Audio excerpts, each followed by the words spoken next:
to another Mr. Harris RYC YouTube reaction video. I see a bunch of girls in red and pink. And who we got up today? Yeah, so this is Katseye. They're from LA and they are a global girl group made up of 6 members. They started off on a reality competition series that led into Netflix.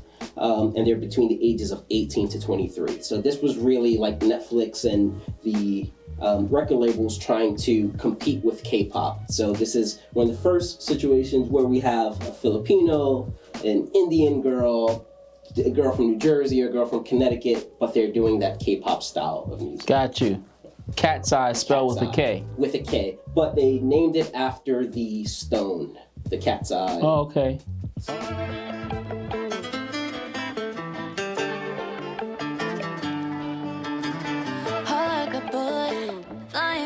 I couldn't catch it, heart in the casket. You always knew it, the star and roll, the main attraction. Got cameras flashing, like ooh.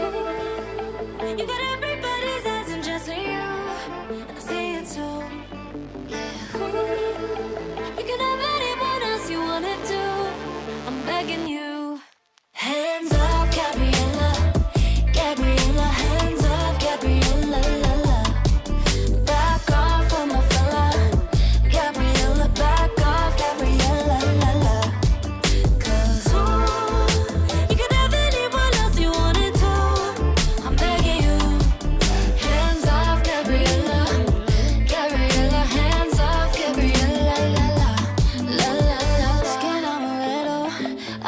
Tastes like the summer under the covers. Be in the middle, overprotective of my lover. You made me wonder, like ooh, if you made all of these fantasies come true, what would you do?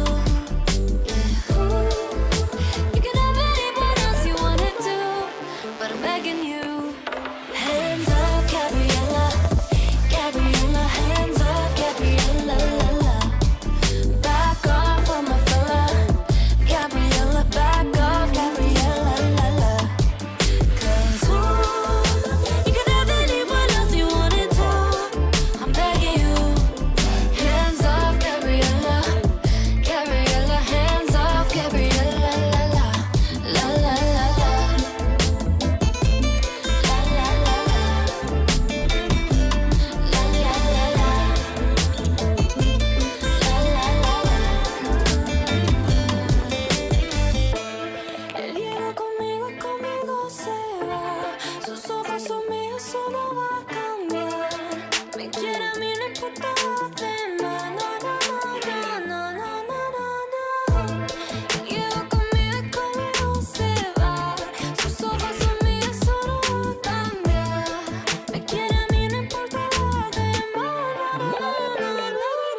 First of all, let's talk about the song. It's a catchy song. This is, I have grandbabies. My grandbabies I haven't heard them play the song yet, but if I know if they heard it, they would love it, and they're gonna act like just like those girls do. They put their hands on their hips and do the Gabriela, so it's simple enough that people can sing along. It's catchy melody, vocals sound good, right? Now let's dive a little deeper, right? So it's not a hard song to sing. It's relatively simple. It's not a lot of powerful stuff. It's the hardest melody line in the whole thing that I heard, right? So good, introductory song. I want people to sing along with us and enjoy it. It's got a nice little Latin vibe to it. Boom, boom, boom. I love it. Now I wonder who did the background. And the reason why I say that, when you are from different places, your diction is not the same. So, stand up, and you from someplace else, stand up. You someplace else, stand up. So we can't blend because we don't sound the same when we sing it. So somebody in there is probably a little bit better of a singer than someone else because it all sounded the same to me. And I wouldn't be surprised if one person did all of the background. And if you know the answer, please put it in the group chat. Or maybe two of you did it. In the world we live in, maybe none of you did it. So I'm curious to know if these girls, these ladies, really sing. Do they sing all the parts?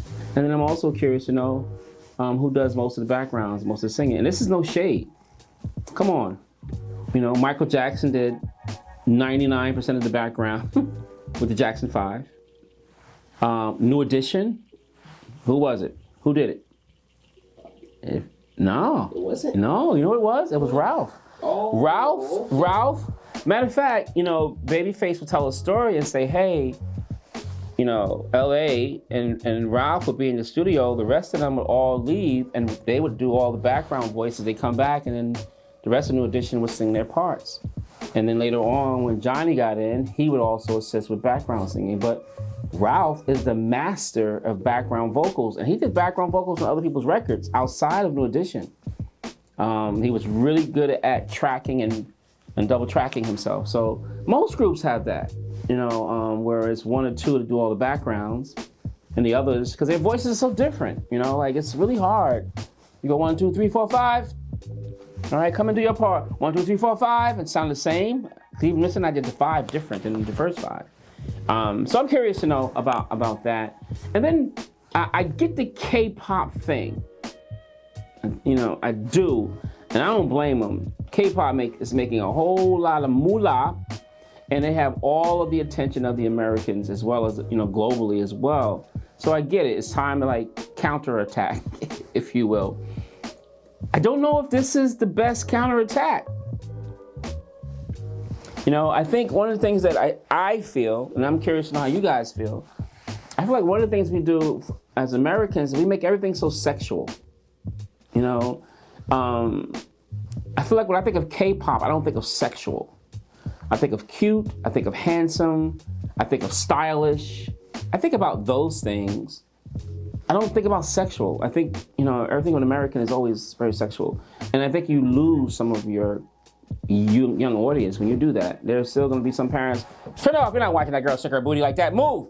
What are you watching here, right? And it's just an innocent song. Why do you need to do that part, right? So like, I wish we could figure it out. I think we could dance better. Sorry, did I say that out loud? You know, if you're going to counter with K-pop, I think K-pop is learning from what we did with R&B and dance and stage presence. Then you should have came like, we should figure out how to be more aggressive with that. I mean, I think we can do that. And then maybe other songs will show. So this is the first song we just got a chance to sing. You see, I'm sorry. I am looking forward to seeing more from them. So that's my 2 cents on the music and our style and our performance. Vocally, I don't know if there's a whole lot to say. They did a good job of what they sang, but it wasn't anything that needed a whole lot of singing. Like it's just pretty simple. Whoever wrote the song, good song, you know, a good catchy, simplistic song. Man, now, but you know what? I'm interested enough, Rick. I want to hear another song. Because now I like to hear them sing some leads, hear some voice quality, and where you'd even take a group like this. Interesting. All right, good. I'm happy we have this. I'm excited about this because, you know, I love the K-pop groups, but man, that's all we were seeing. We weren't seeing any more female or male groups. Where are they? So yes, bingo. All right, stay tuned. Share some. Listen, when I love my audience here, let me say that for a second because, you know, this channel is, you know, we all respect each other. You guys give your comments, you know, and I love it. And you're teaching me just as much as I'm trying to give you my 2 cents. So I love it when I ask questions and you guys give me the answers to the questions. Like, give me the next song that you think we should cover on these artists that could show more vocal ability. Would love to cover another song, see what it's about. But also, you know, I'm not gonna talk too much, but I'm diving a little bit deeper, you know, into the industry again. And I won't say everything, but it's definite. I'm doing some other things. And so I want to get my game up, you know. I want to know what some of the other competition is. And I'm curious to know what other male groups are out there. Because I don't know of any outside of the K-pop market. Maybe it's up and coming. Let me know. And other female groups. I like to know. All right. Thank you again and again and again for tuning in to Mr. Harris RYC. Make sure you like, share, subscribe. Make sure you love yourself. Ooh, you gotta love yourself. And any love you got left over, make sure you share it. Rick could use a little bit of love. I could use a little bit of love. Maybe your next door neighbor too. All right, talk to you soon.